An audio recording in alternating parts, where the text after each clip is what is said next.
Hello, good evening, everyone. My name is Temitope Olodo. I'm a preventive terrorism consultant, author, and president of African Security Forum. And I have with me a seasoned security consultant, technology guru, and Professor Ali Alao. Thank you so much for joining us this evening, sir.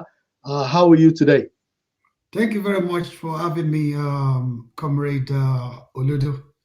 I'm fine, thank you. Thank you so much. Thank you so much. It's always good to know that there are people that you could rely on at lastminute.com as usual to discuss issues of great importance. And the reason why we are having this chat, and it's going to be a brief one, but is to look at the current issue that is happening currently in Nigeria, which is to do with bandits. So there is this discussion now that is now strive that is really heating up the polity, and that is about giving amnesty to bandits. Now, you know as well as I do that one man's bandit is another man's freedom fighter, and that is the reason why I'm bringing this discussion, because we know that there have been a lot of security consultants that have actually frowned against the argument of giving amnesty to the bandit. But I was listening to Sheikh Gumi, who recently was being interviewed with regard to the issue of bandits and giving them amnesty. And he said they are actually fighting for their survival because of the ethnic cleansing that is going on. What do you have to say to this? Thank you once again for having me on this program. Basically, when it comes to the issues of banditry, is something that's really cut across ethnic divides in Nigeria of today. And I must say, the word amnesty is being misused and abused. Should we say every single person that commit crime? Because, I mean, a policeman came, my neighborhood was raided, I was an innocent. As a result, they vandalized my house, something happened to my property or something of this nature, so I need to take up arms and avenge on innocent law enforcement agent, or so to speak, citizens for that matter. And I say I want amnesty. So where did we put a stop? Terrorists want amnesty. Cattle rustler want amnesty. Highway robber want amnesty. Those sexually want amnesty. I mean, enemy of the state want amnesty. I mean, are we in Banana Republic? Or there is no rules of laws again that, I mean, we're all supposed to adhere to? I mean, I guess about time we need to reflect. Where did we get it wrong? Or where did we go wrong? Basically, when we just having an open blanket when it comes to issues of criminal, something premier and quite well is known in every quarter. I was listening to one of the activists the other time. He says, look,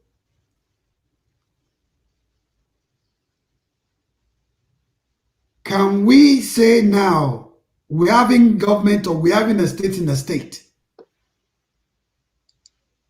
They are even known to these very stakeholders. They are known to them. They know who the criminals are. You have to negotiate. I'm afraid we need to really weigh what we're saying because the whole world is watching. For me, it's non-starter to say amnesty. I hope this answers your question. Thank you. I think you have more or less summarized the issue, because there have been reference point to the Niger Delta, and people need to understand that when you are talking about this issue of violence extremism, the people of the Niger Delta felt left behind because the crude oil was taken from their area. But not only was it extracted from their area was polluted. Their people cannot go to farm. Their people could not, get the basic livelihood that they needed. And that was the reason why they actually went out.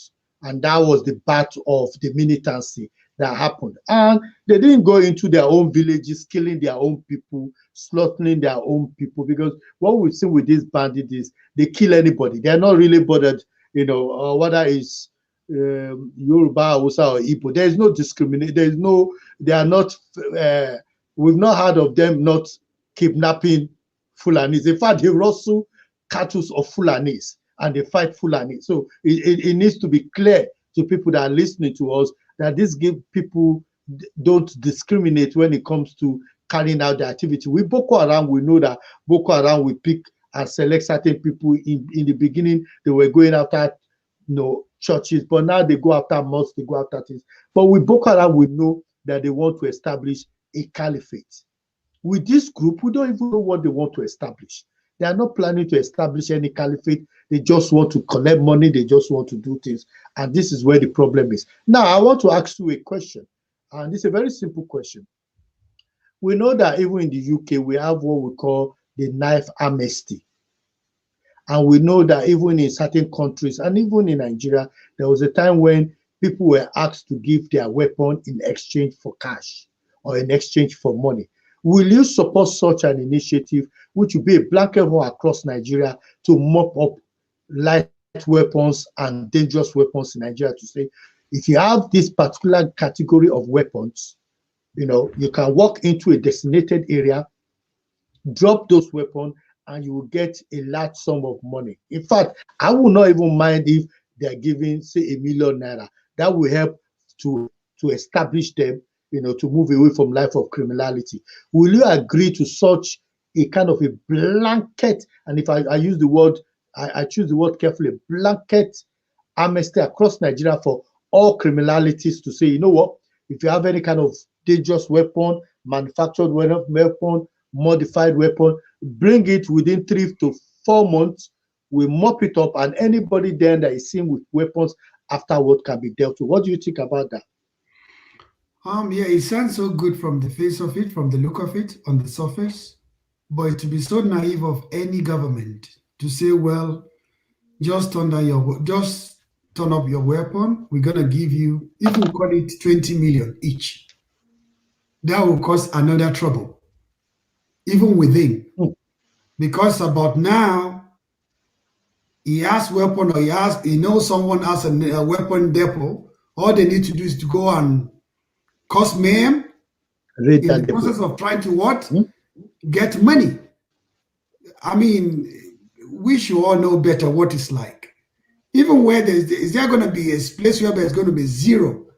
It should start from, look at US, for instance, the most weaponized, where everyone have access to weapon. Are they trying to curtail it, or are they trying to make it to even further proliferate among the citizens? I guess, of course, not. You know what happened? Some are lobbied to control, weapons. Some are lobbying in order to what? To make it proliferate, to circulate even more further. And we know, they say, some argue, God, the ammunition doesn't kill, it's man that kills, man that pulls the trigger. If you don't allow individual to have access to this ammunition or weapon in the first place, we won't have any cause to worry. And why did we have law enforcement agents in the first place? Is it not to secure life and properties? Are they not good enough? Or what is other assignment given to them? So I guess what needs to happen is, maybe they can give it won't be a blanket. I won't use the word blanket. They should give 90 days ultimatum to everyone that didn't have a license to carry firearms, to come and surrender their firearms to the nearest police station. And this must even be a trackable one, documented, because when they say, they went and deposit arms, when there's no record, there's no trackable record of this arm being collected, this might be resold again back into the community. So I mean, this is a starter, but it shouldn't be with a string attached that bring your ammunition. We're gonna give you some money. It's not gonna work. That will only cause more trouble. I think you've raised the point, and that is about the administration of amnesty. Because once you allow amnesty to certain bandits, especially known bandits who have killed people, who have done all kind of things, and you're just letting them go, a lot of armed robbers have shifted away from armed robbery. So on our major ways, we don't have armed robbery anymore. What we have is banditry. What we have is kidnapping, because they see that they can get away with it. Now, and you've raised issues, because if you allow it in one place, other people will actually take advantage of it, and cause havoc with it. Now, there are discussions about the fact that the president can use executive order, and this executive order could be used to deal with the bottleneck problems that we have with Nigeria. And I'll give a classic example where the governor of Niger State was actually saying that the problem he has is that they burn drones which are meant to be used by federal agents, but now it's stuck within the bureaucracy. They can't get it out. Will you support an executive order used by the president to say, you know what, civil defense, which they call NCDC, and the army and the police should work with private security companies to actually issue out weapons? Because we know that most of the private security companies, indeed, 70% or 60% of them are security consultants that have carried weapons before, either because they've worked with the military or the police or enforcement officers. So there are people that you can easily verify their credentials and check out to make sure they are fit for purpose. Will you, in considering that Nigeria has a shortage of security personnel that could deal with this banditry and other different forms of violence extremism, will you support the introduction of maybe one or two executive order? The first one being that if government, state government or local government are buying weapons that will be used by the military or the police, that there should be an extradited, a quick process to cut all the rednecks or all the bottleneck that more or less prevent those security agencies being able to use those weapons. That's number one. Number two, that government should allow private security companies to carry weapons. But instead of waiting to go through the house of the legislators and getting two-thirds, to make amendment, adjust first reading, second reading, the president can actually, issue an executive order to the police and civil defense to say, you know what, issue limited security agent, private security companies with the license to carry weapon, because they will be working with you anyway in securing certain place. So instead of all these schools that are left empty, unguided, you could actually bring in or deploy private security companies that are working with the military, with the police, and they will be licensed to carry weapons. Because you talked on one of our programs recently about the private security companies in America, how they work with security agencies, and even in Iraq and Afghanistan, it was said that they actually were complementary to the fight or the war against insurgency in Afghanistan and Iraq. They were actually used and so what do you have to say to that? Oh, thank you. Yes, indeed. I mean, to begin with your first question that has to do with the governor of Niger State, I believe. Yeah, I mean, most of our president hasn't Yep. used any kind of what you call the executive order or state of emergency in a situation like this, whereby nearly every part of the nation there's insecurity without doubt, both land and sea. Our waterways are not secured. Likewise, our main road, you can't travel in the broad daylight, talk less of traveling at night. If not banditry, is kidnappers, terrorists, all kinds of crimes you can think of. It's just ravaging the land as we speak. So I believe truly, I mean, Nigeria is through with red tape. When coming to taking decision, you need to go through arms of government, through the House of Parliament and the Senate, and you see before the the laws and again come to execution of the law. Again, the second question, which has to do with when we have loads of, private security firms, agency, where they can complement and again offset those where they are having lapses from the military and the other paramilitaries, be it that of civil defense, um, even the common vigilantes.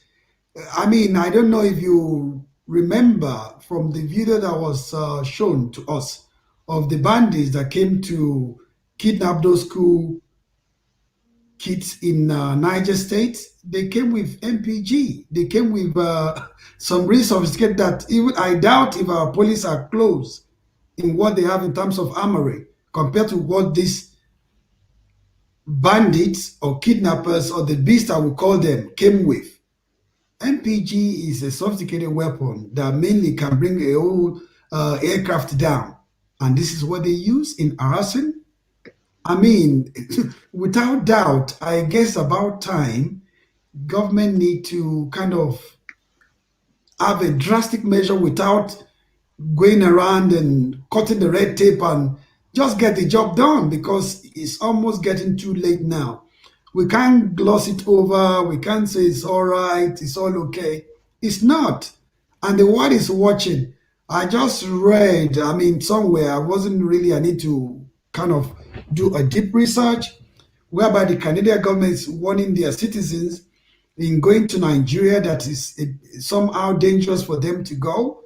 I mean, maybe from amber now to red in terms of the red, in terms of security in Nigeria.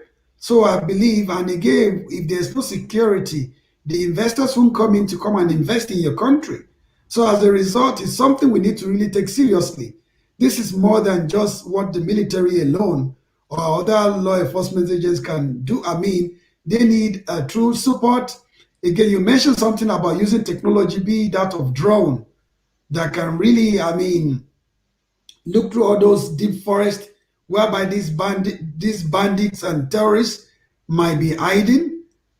But at the same time, I must say though, based on what our military and the other, what our military has in terms of their arsenal, they doing their, I would say maybe it's not good enough, but based on the resources they have at the moment, I guess they are trying their level best, but I believe they need more, every hands on the deck. They need more support from the government, and the government need to kind of like bring other stakeholders on board. Not in this time now, saying one set of people also flinging up and coming in the names of banditry that we've been oppressed, we've been, look, it's about time government do something really drastic about this. Yes, again, as you said, executive order must be implemented. I don't see our president so far hasn't really, I mean, exercised this is right, because right now, tomorrow might be too late. It's something that need to come up and need to come up like since the year before the last. In a nutshell, there's no time to waste. They just have to go there and do what needs to be done. Thank you so much, Prof. There is another issue that I want to bring to your attention, and that is to do with the question that have been asked about the introduction of emergency, state of emergency. Some people have argued that most of the states that are having serious security challenges are states within the APC, the ruling party. And the introduction of emergency, the state of emergency under Section 305 of Nigerian Constitution of 1999 as amended might require the president, not only sending the information to the House of Assembly or to the senators or to the legislators, but also removing the governors. And I think there was an arrangement that was made during Goodluck Jonathan time that kept the governors there.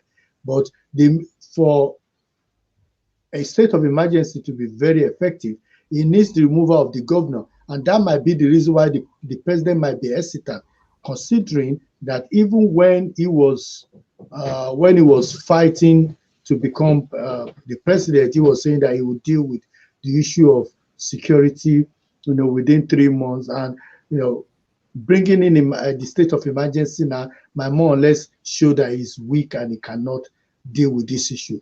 Will you then agree that maybe the use of executive order would be a safer way out for the president instead of using the state of emergency? Yes, once again, once again, I would like to say we are not privy to the intel, from NSA, which I believe it stands at the echelon of the security agency in the land. We don't know why. I don't think, for the fact that our president has a military background, he should know better than a common man or we as a commentator. I believe there must be a reason, from his advisors, the reason why he had some are reluctant to give to declare a state of emergency or to take on that executive orders. And again, one thing we must also remember, most of this thing is not happening simultaneously, and we are practicing federalism. That means somehow a governor of a state is the commander-in-chief for that very state. So, and from what I know, I believe every state is having what they call security vote on monthly basis. And here we are. What are they doing with these security votes?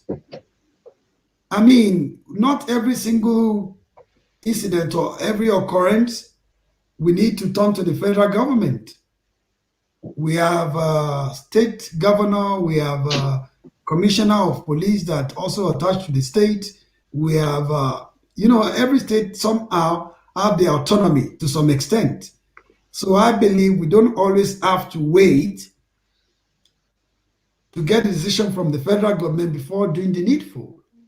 Otherwise, we just be in an official circle whereby, with the same very relative we are trying to, deal with, we are also, promoting it. We don't always have to, on every single issue, have to turn to federal government. I believe the states are there, or the state governors are there, and their executives to do what they've been, what they signed for, what they pledged to do, is to defend their territory.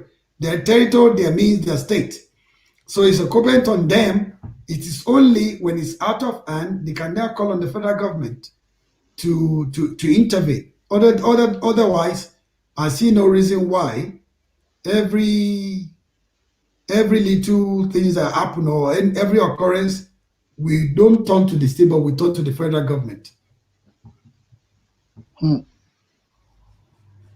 Yeah, I think you've actually hit it on the nail. Part of the challenge that the presidency have been talking about is the fact that both the local government and federal and state government need to own, this issue of insecurity and to manage it. And it seems as if every time they are all running to the federal government for support when there are issues that they themselves can deal with. And we've noticed that even with the Ametekun in southwest Nigeria, the ECN, which more or less is being debunked in the east, there seems to be so much loophole in the security that there is not one single way out of it. If you were to advise the president on the way forward, because they also talked about having a town hall, and we've not heard anything again about the town hall. We've not heard about whether they will be hosting a town hall for the diaspora, where there are a lot of expertise like yourself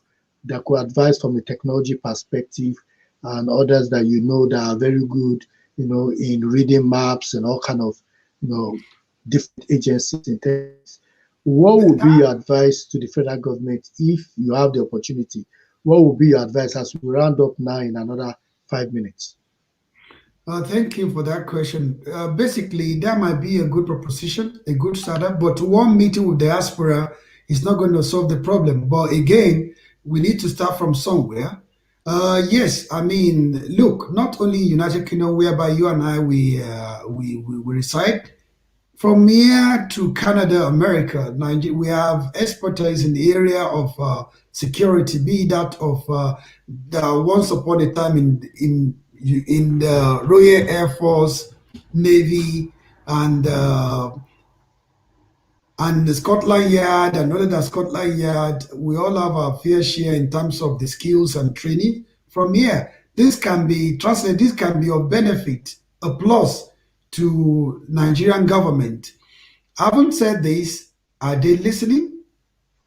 When you approach, will the people on the ground, will they see us as we are coming to complement what they already established, or somebody is coming to take someone's job? Okay, we leave that one. That would be a very light argument. But I haven't looked at the situation of things at the moment. I believe they really need these hands. They need a helping hand. They need extra hands, and they need it quickly. So, as a starting point where they can start with this dialogue with us in diaspora, someone like you and I mean, we know the terrain, we know the culture. Instead of looking for, I mean, when they send the personnel here, unknowing fully that this personnel, when they come here, despite the fact that they don't see all these, their brothers and sisters being the one disseminating the tutorial or the workshop they came for, is us they still need to talk to behind the scene, saying, oh, Temitope, how did you deal with this? What does this mean?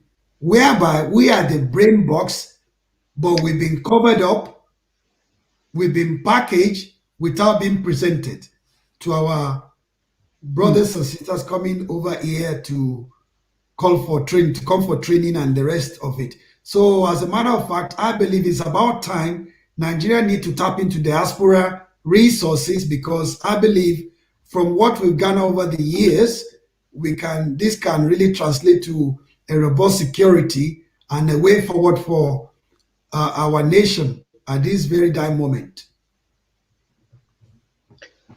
Prof, you've hit it on the nail. And as we round up in 2 minutes, so when we talk about a business case for a blanket amnesty, you are definitely against it because you believe that is not the best way forward. There are other initiatives that government can take forward in moving things ahead.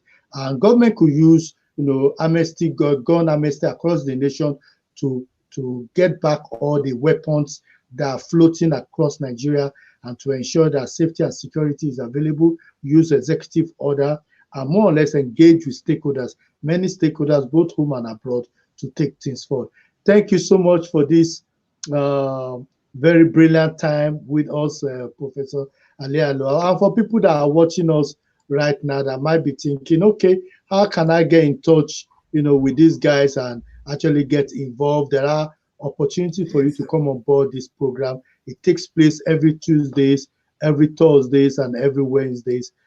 And actually, you can actually send an email to us at info@transcustodium.uk. You can check out the website www.trans.org, and we are always live on Tuesdays, Thursdays, and Saturdays, especially Saturday morning, the Saturday afternoon.